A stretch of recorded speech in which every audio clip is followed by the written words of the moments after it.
আমরা একটা দ্রাব্যতার একটা স্পেশাল কেস পড়ব যে জটিল আয়ন এর ফলে যে আর কি দ্রাব্যতার বৃদ্ধি পায়। সাধারণত কি হয়, সাধারণত সময়ায়নের প্রভাবে দ্রাব্যতা আর কি হ্রাস পায় বা কমে, তাই না? কিন্তু আহ, এই সময়ায়নের একটু ব্যতিক্রম থাকে। তো তারা একটা সময় কি করে, জটিল আয়ন গঠন করে। জটিল আয়ন গঠনের ফলে কি হয়, এই দ্রাব্যতাটা আর কি বেড়ে যায়, ঠিক আছে, এবং অস্বাভাবিকভাবে বাড়ে। যেমন ধরো, সিলভার ক্লোরাইডের সাথে যদি আমি অ্যামোনিয়া যোগ করি, তাহলে আর কি দ্রাব্যতা বাড়বে। এটা খুবই ইম্পর্ট্যান্ট, এটা ইনফিনিটি স্টার। যে সিলভার ক্লোরাইডের সাথে যদি তুমি অ্যামোনিয়ার বিক্রিয়া দাও, আবার বলতেছি, সিলভার ক্লোরাইডের সাথে তুমি যদি অ্যামোনিয়ার বিক্রিয়া দাও, সিলভার ক্লোরাইডের সাথে অ্যামোনিয়ার বিক্রিয়া দাও, সিলভার ক্লোরাইডের সাথে ammonia, silver chloride ammonia, silver chloride ammonia, silver chloride ammonia, silver ক্লোরাইডের সাথে অ্যামোনিয়ার বিক্রিয়া দিলে দ্রাব্যতা বাড়ে। সিলভার সায়ানাইড, যেমন তুমি বলতে পারো এখানে পটাশিয়াম সায়ানাইড আছে, তাই না? এটা কিন্তু রিসেন্ট RU 22-23 আসছে। তো সিলভার সায়ানাইডের সাথে পটাশিয়াম সায়ানাইডের যদি বিক্রিয়া দাও, এরা বেসিক্যালি একটা জটিল যৌগ তৈরি করে। তো ফলে কি হয়, তুমি হয়তো ভাবতে পারো যে আচ্ছা, এখানে তো আর কি যে মানে সমায়ন আমরা দেখতে পাচ্ছি যে একই আয়ন, তারা এখানে হয়তো সমায়ন হবে, ফলে দ্রাব্যতাটা কমবে না। এটা ব্যতিক্রম, এটা জটিল আয়ন এরা গঠন করবে।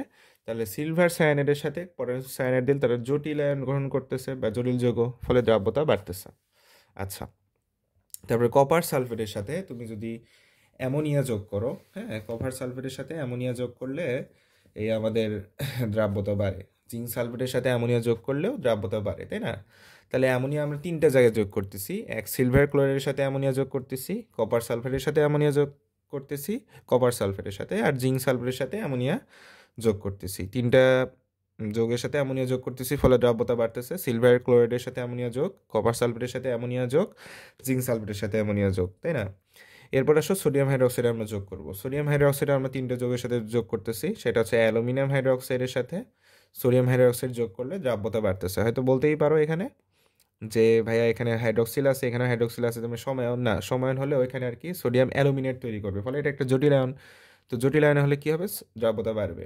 জিঙ্ক হাইড্রোক্সাইডের সাথেও এখানে দেখা যাচ্ছে সোডিয়াম জিঙ্কের তৈরি করবে। তো জিঙ্ক হাইড্রোক্সাইডের সাথে সোডিয়াম হাইড্রোক্সাইড যদি রিয়াকশন দেয়, তাহলে আর কি দ্রাব্যতা বাড়বে। লেড হাইড্রোক্সাইড আর সোডিয়াম হাইড্রোক্সাইড যদি রিয়াকশন দেয়, তাহলে আর কি দ্রাব্যতা বাড়বে, তাই না? আচ্ছা, তাহলে আমরা সোডিয়াম হাইড্রোক্সাইডের সাথে তিনটা যোগ যোগ করছি। সোডিয়াম হাইড্রোক্সাইড, আচ্ছা, তো অ্যালুমিনিয়াম হাইড্রোক্সাইডের সাথে আমরা সোডিয়াম হাইড্রোক্সাইড যোগ করছি, দ্রাব্যতা বাড়ছে। জিঙ্ক হাইড্রোক্সাইডের সাথে সোডিয়াম হাইড্রোক্সাইড যোগ করছি, দ্রাব্যতা বাড়ছে।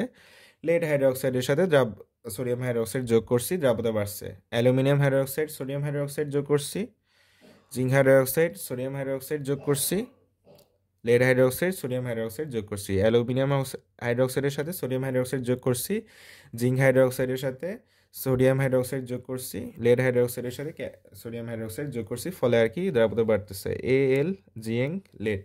এখন আমি যদি ক্যালসিয়াম হাইড্রোক্সাইডের সাথে সোডিয়াম হাইড্রোক্সাইড যোগ করি, তাহলে কিন্তু এখানে সমায়ন হবে, ফলে দ্রাব্যতা কমবে। তো এই তিনটে উদাহরণগুলো মনে রাখা খুবই ইম্পর্টেন্ট। সোডিয়াম হাইড্রোক্সাইড এই তিনটা, আর অ্যামোনিয়ার হচ্ছে এই তিনটা আর কি। হ্যাঁ, আর এটা এমনি মনে থাকবে, দেখো HgI2, HgI2-র সাথে যদি আমি পটাশিয়াম আয়োডাইডের রিয়াকশন দিই, তাহলে আর কি তোমার এই দ্রাব্যতাটা বাড়বে। HgI2, ঠিক আছে, HgI2-র সাথে পটাশিয়াম আয়োডাইডের যদি রিয়াকশন দেওয়া হয়, তাহলে দ্রাব্যতা বাড়বে। এখানে কি বলছে, এই সকল এক্সাম্পলের সমান প্রভাব হয় না, জটিল আয়ন গঠন ফলে দ্রাব্যতার বৃদ্ধি পায়। বেসিক্যালি এগুলো হাজারি স্যারের বই নেই, এগুলো গু স্যারের বই থেকে কালেক্ট করা হয়েছে, আমি অনলাইনের কিছু হেল্প নিছি।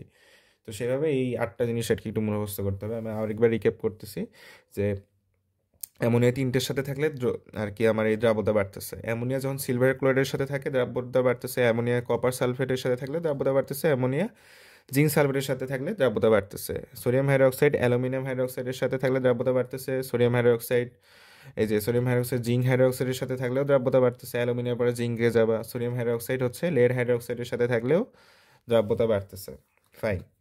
আর এইদিকে সিলভার সায়ানাইড আর পটাশিয়াম সায়ানাইড তো বিক্রিয়া করলে দ্রাব্যতা বাড়বেই, আর এখানে HgI2 আর পটাশিয়াম আয়োডাইড আর কি বিক্রিয়া করলে দ্রাব্যতা বাড়বে। তো দেখো, রিসেন্ট কোশ্চেন আসছে, কি বলছে যে সিলভার সায়ানাইডের সাথে যদি আমরা সিলভার সিলভার সায়ানাইড পানিতে স্বল্প দ্রবণীয়, সিলভার সায়ানাইড কি পানিতে স্বল্প দ্রবণীয় হলেও কোন যোগের দ্রাব্যতা বৃদ্ধি পায়? আচ্ছা, সিলভার সায়ানাইড একটা স্বল্প দ্রবণীয় যৌগ, তার মানে এখানে একটা অধিক দ্রবণীয় যৌগ আছে।